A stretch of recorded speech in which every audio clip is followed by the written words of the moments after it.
Allez, on commence. Je vous remercie, Monsieur le Président. Messieurs les juges, chers publics, chers confrères. Violence sur la personne d'un nain, tentative d'empoisonnement, absence et même l'erreur sur la personne. Voilà les faits et reproches prodigués à mon client. Lorsque j'eus pris connaissance de ces griefs, il m'a semblé, au premier abord, que les demandes n'étaient pas si extravagantes. Puis, en examinant l'affaire de plus près, tout ceci m'est apparu quelque peu follet. D'abord, s'agissant des absences. Mon client, l'époux de Blanche-Neige, officier sur un bateau de croisière, s'éloigne régulièrement dans de longues expéditions. Et ceci était connu de Blanche-Neige bien avant le mariage. Mon cher confrère veut peut-être vous faire croire que c'est mon client qui a choisi de délaisser Blanche-Neige. Des calembredaines. En vérité, c'est elle qui a choisi de son plein gré de rester entourée de ses amis, les 7 nains. C'est donc en toute conscience et en connaissance de cause qu'après une mûre réflexion, elle avait fait le choix d'accepter les contraintes du métier de son époux. Aussi, l'article 215 du Code civil consacre l'obligation à une communauté de vie pour les époux. Et l'article 218 du même Code précise que les époux peuvent avoir un domicile distinct sans qu'ils soient pour autant portés atteinte aux règles relatives à la communauté de vie. De plus, une jurisprudence de la première chambre civile du 8 juin 1999 rajoute que les époux peuvent vivre temporairement séparés, notamment pour des raisons professionnelles. La notion de communauté tolère donc le fait de quitter le domicile conjugal temporairement, tant que subsiste la volonté de vivre ensemble. Or, c'est effectivement le métier de mon client qui contraint les époux à vivre séparés temporairement. Mais dès que son travail le lui permet, il revient auprès de Blanche-Neige, ce qui démontre bien la volonté d'une communauté de vie. À chercher des pouces sur la tête des autres, ils finissent par vous démanger vous-même. Abordons donc maintenant le comportement de Blanche-Neige. Il y a dans celui-ci quelque chose qui me turlupine. Et si je sortais de ce prétoire sans en parler, alors j'aurais énormément de difficultés à me regarder encore dans mon miroir au beau miroir. Ainsi, c'est l'article 212 du Code civil qui dispose que les époux se doivent mutuellement respect, fidélité, secours, assistance. Or, dès que son prince avait levé l'ancre, Blanche-Neige s'empressait de se jeter dans les bras des nains, tantôt ceux de prof, tantôt ceux de joyeux, pour ceux connus, sans préjuger si la liste s'arrête là. Peut-être pratique-t-elle également les balades en scooter. Autrement dit, pendant que son prince était entre les mains des éléments déchaînés, votre cliente s'envoyait joyeusement vers le 7e ciel. Est-ce là le respect et l'engagement de fidélité que doit une épouse à son mari? Nul besoin de tergiverser, la réponse est négative, clairement. Certains qualifieront sans doute ce comportement de Blanche-Neige comme étant plus proche de celui d'une gourgandine que celui d'une princesse. Napoléon Bonaparte eût dit de son vivant, pour être heureux, le mariage exige un continuel échange de transpiration. Votre cliente a fait une mauvaise interprétation. En effet, il ne s'agissait pas d'un échange entre elle et ses amis, mais entre elle et son mari. Cependant, elle aurait pu choisir de le suivre à l'occasion de certaines de ses expéditions. Une femme, une princesse, ne rêve-t-elle pas de voyager, de rencontrer de nouveaux visages, de nouveaux paysages? Manifestement non, du moins en ce qui concerne la princesse de mon client. Car nous avons affaire à une femme un peu particulière, au goût peu orthodoxe, n'ayons pas peur de le dire. Être attirée si fort par des jeux de nains, des mains de nains et des attractions de nains encore. Il s'agit là d'une femme qui a saisi que l'essentiel ne résidait pas dans la matérialité ou la physionomie de ses amis. D'une épouse qui n'accorde que peu d'importance au luxe et au paraître. Comme quoi, il n'y a pas que la taille qui compte. Mais alors, comment expliquez-vous qu'il lui soit venu à l'esprit de se plaindre d'avoir épousé un fils de paysan plutôt qu'un prince d'un royaume. N'est-ce pas paradoxal? Préférer rester avec les nains plutôt que de partir prendre le large avec son prince dont elle se dit follement amoureuse. De plus, à travers le témoignage des nains qui relate une conversation en compagnie de Blanche-Neige, celle-ci emploie les expressions suivantes. On ne voyait que trop que le prince était charmant, que je ne pouvais aimer que lui. Il n'a pas son égal dans le monde entier. Il est si merveilleux. Comment peut-elle prétendre se plaindre alors d'avoir épousé un fils de paysan après l'avoir elle-même hissé sur un piédestal? Alors je vous l'accorde, la loi n'a pas défini précisément le devoir de fidélité. Mais la jurisprudence l'a fait, en précisant notamment que la fidélité s'entend tant de la fidélité au sens moral qu'au sens physique. In fine, il y a manquement au devoir de fidélité, autrement dit adultère, lors de relations physiques d'un conjoint avec une tierce personne, mais également en cas de relations fortement intimes, même sans relation physique consommée. Or, les faits sont clairs. Je cite, « Blanche-Neige avait trouvé refuge dans les bras de Prof et de Joyeux, ravis de pouvoir combler le manque affectif de leur ami. Le prince surprit sa dulcinée dans les bras de Joyeux. « Je l'affirme sans détour, votre cliente a bel et bien failli à son devoir de fidélité. Et c'est un échec irréversible. Il aurait été sans doute préférable pour une princesse qu'elle se contentât de jouer aux dames. Car, pardonnez-moi l'expression, mais les nains ne sont pas les seuls à se faire catapulter. Si mon client vit loin de son épouse en partie du fait du choix de celle-ci, lui au moins a un motif valable. Les expéditions, l'enrichissement de soi-même, l'ouverture d'esprit. C'est là que se situe la différence entre nos deux clients. L'interprétation de la notion d'ouverture.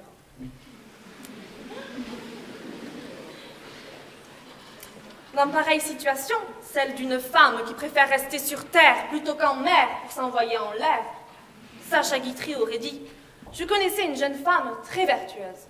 Elle a eu le malheur d'épouser un cocu, depuis elle couche avec tout le monde. » S'agissant du lancer de nains, bien qu'il n'y ait ni plainte ni attestation de cela, je souhaite éclairer ce débat.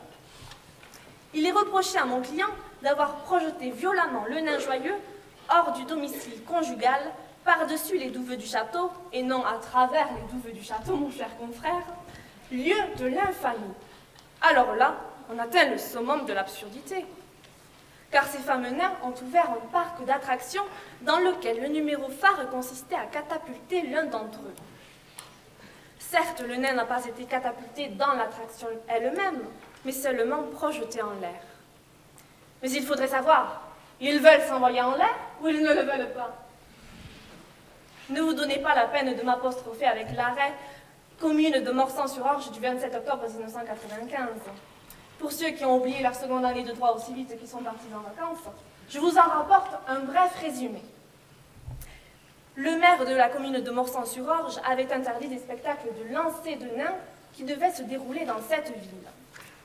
Jugeant le cas d'espèce, le Conseil d'État a considéré que l'attraction de lancer de nains, consistant à faire lancer un nain par des spectateurs, conduit à utiliser comme un projectile une personne affectée d'un handicap physique et présentée comme telle, était regardée comme portant atteinte par son objet même à la dignité de la personne humaine. Or, le lancer de nain ne s'est pas effectué dans le cadre de l'attraction de la catapulte de nain. Non, c'était dans un tout autre cadre, celui de montrer plus qu'explicitement la sortie à l'amant de son épouse.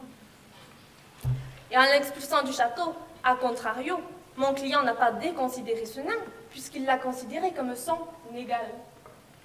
S'il avait considéré ce nain, que dis-je, ces deux nains, comme des handicapés physiques qui puissent satisfaire sa femme à sa place, c'est sa propre qualité d'homme qu'il aurait alors remise en question.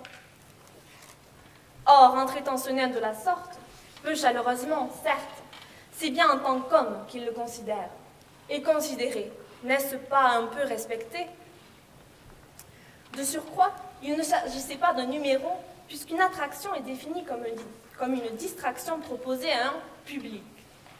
Or, il n'y avait pas de spectateurs, seulement des témoins, à savoir Blanche-Neige, son amant et mon client. Ne confondez donc pas spectateur et témoin, mon cher confrère. Ce public est peut-être spectateur de cette audience, mais il se pourrait bien qu'il soit témoin de votre embarras. Ensuite, je vous le concède, le nain a quelque peu été bousculé. Mais lorsque vous assistez à une scène qui vous révulse, que la femme que vous aimez n'a aucune gêne à vous tromper avec un handicapé physique, c'est le Conseil d'État qui le dit, alors quel homme réagirait avec le sourire? La colère fait partie de ces émotions de la nature humaine. Seulement, en le considérant en tant qu'homme, mon client, surpris, n'a pas pu adapter son physique à la main de son épouse. Oubliant qu'il était confronté à un handicapé physique, ceci, soit dit en passant, handicapé physique mais néanmoins bien valide du membre en question. Aurait-il dû s'adresser à lui avec courtoisie en ces termes? « Monsieur, vous êtes prié de sortir et surtout de ne plus revenir vous introduire dans mon épouse. » En toute honnêteté, qui réagirait de la sorte? Pour en terminer avec ce geste fâcheux, le nain, habitué à cette pratique de la catapulte, n'a pas souffert de séquelles à ma connaissance, si ce n'est la gêne pour s'asseoir. Ne vous trompez pas, le seul ayant gardé des séquelles de cette histoire, c'est bien mon client, et mon client uniquement. S'agissant désormais de l'erreur sur la personne, l'article 180 alinéa 2 du Code civil formule que s'il y a eu erreur dans la personne ou sur des qualités essentielles de la personne, l'autre époux peut demander la nullité du mariage. Soit, mais pour quelle raison Blanche-Neige a-t-elle épousé ce prince charmant? N'y aurait-il pas la réponse dans ma question? L'erreur sur les qualités essentielles du conjoint suppose de démontrer que le demandeur a conclu le mariage sous l'empire d'une erreur objective, mais également qu'une telle erreur était déterminante de son consentement. À ce propos, une jurisprudence en date du 12 juin 1957 a estimé qu'une erreur sur l'identité civile ou l'appartenance familiale ne pouvait constituer un vice du consentement que si elle est déterminante. Bien, voyons alors à présent ce qui est déterminant pour Blanche-Neige. Lorsque celle-ci parle de son époux, elle emploie les expressions suivantes. « Il est si merveilleux, il n'a pas son égal dans le monde entier. On ne voyait que trop que le prince était charmant, que je ne pouvais aimer que lui. » Si on peut imputer à votre cliente des idées quelque peu utopiques, elle qualifie le prince de charmant, et de ce fait, elle appuie sur sa qualité de charme, et non pas celle de prince. C'est elle-même qui a surnommé cet homme, son époux, de prince charmant, alors qu'en vérité, cet homme a une identité commune, comme Martin, Durand, Dubois, ou vous et moi. Et c'est là tout le pittoresque. Votre cliente voudrait faire gober à ce jury Bac+8 que figurent sur l'état civil de mon client les mentions suivantes. Prénom prince, nom charmant. Enfin, voyons, il est absurde de croire qu'une femme puisse être aussi naïve pour penser que le sobriquet qu'elle donne à son époux depuis des années est sa réelle identité au regard de la société. Ce d'autant que le mariage est réglé par un officier d'état civil, qui doit s'assurer que toutes les conditions, notamment le dépôt du mariage complet, avec les pièces d'identité et les justificatifs de domicile, la publication des bans, faisant affichage 10 jours au moins avant la célébration sur la porte de la mairie du lieu du mariage et des mairies respectives des futurs époux indiquant précisément leur prénom, nom, profession, domicile, de sorte qu'il ne peut y avoir erreur sur l'identité des personnes. S'il a pu arriver à mon client, pour charmer autrefois Blanche-Neige, de se laisser appeler prince, ce n'est pas un mensonge, c'est purement et simplement une technique plus communément appelée technique de drague. Et il est insensé de devoir expliquer à une femme que son chéri, son sucre d'orge, sa crevette en chocolat est une simple figure de style, une emphase, et non pas ce qui figure dans les registres civils. Blanche-Neige n'est pas idiote, et à l'inverse, il n'est pas aberrant de penser qu'elle ne manque pas de clairvoyance et qu'elle joue du fait que les hommes ont tendance à ne jamais imaginer une femme plus intelligente qu'elle ne le montre pour renverser une situation qui lui était fâcheuse. En définitive, il serait inexact de dire que l'épouse de mon client soit blanche comme neige. Enfin, vous me parlez de tentative d'empoisonnement. C'est étrange, car dans le rapport des faits qui m'a été fourni, on ne parle d'aucun empoisonnement, ni même d'aucune tentative. On ne parle que d'une idée. Je vous assure que si le gouvernement de notre pays avait réalisé toutes ses idées politiques, le changement se serait fait ressentir. En l'espèce, mon client, sous le coup de la colère, eut en effet l'idée, la pensée de se venger de son épouse. Il décida donc d'aller en parler à la marâtre de Blanche-Neige, mais cela s'arrête là pour ce qui le concerne. En effet, l'article 121 indice 4 du Code pénal formule que est auteur de l'infraction la personne qui commet les faits incriminés ou tente de commettre. Or, mon client n'a réalisé matériellement aucun empoisonnement. J'attends donc l'épreuve de mon confrère. Quant aux tentatives punissables, elles sont édictées par l'article 121 indice 5 du Code pénal qui dispose qu'une tentative est punissable lorsque deux conditions sont remplies. Le commencement d'exécution et l'interruption involontaire. Le problème est qu'aucun texte du Code ne définit l'interruption involontaire. La première hypothèse est que l'interruption provient d'une chose extérieure à l'agent. La seconde étant que cela provient exclusivement de l'agent. C'est-à-dire que c'est une espèce de sursaut de lucidité, de conscience. Dans ce dernier cas, l'interruption volontaire est considérée comme procurant l'impunité. En l'espèce, mon client, une fois passé sa colère, s'est ressaisi et a raisonnablement abandonné l'idée de se venger de son épouse. Pour ce qui est de sa belle-mère, bien qu'étant charmant, il n'a pas à répondre, devant la justice à sa place. En conclusion, la victime n'est pas nécessairement celle qui s'autoproclame victime. Il faut toujours se méfier des femmes.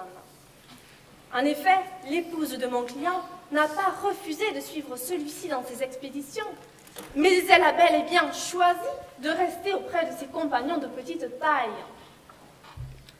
Il me semble alors opportun de citer ce même Sacha Guitry qui disait que le mariage est comme le restaurant, à peine est-on servi que l'on regarde dans l'assiette du voisin.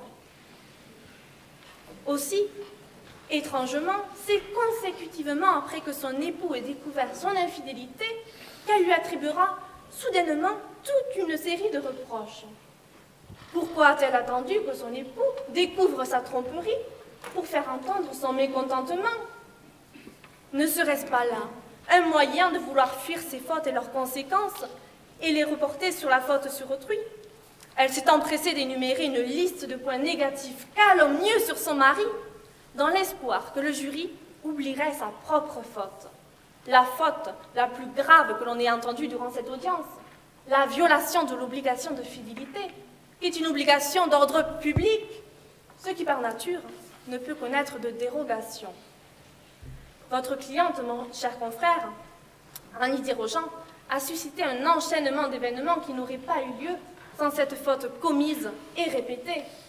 Une faute, puisque selon les termes de l'article 242 du Code civil, l'adultère constitue de fait une cause de divorce. C'est Blanche-Neige qui, trompant mon client sous ses yeux, dans le lit conjugal, a provoqué sa colère. Puis, une fois l'effet de choc passé, mon client a retrouvé son calme, son épouse n'ayant rien trouvé de mieux que de l'assigner en justice.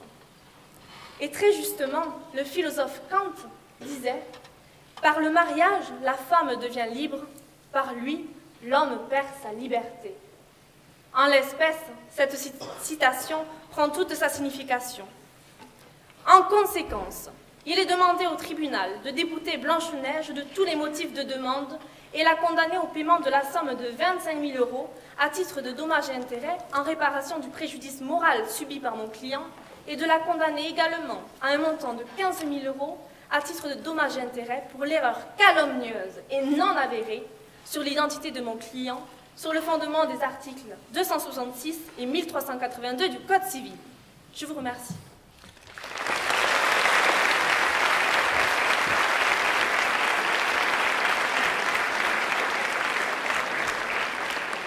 Comme dans des audiences normales, il y a toujours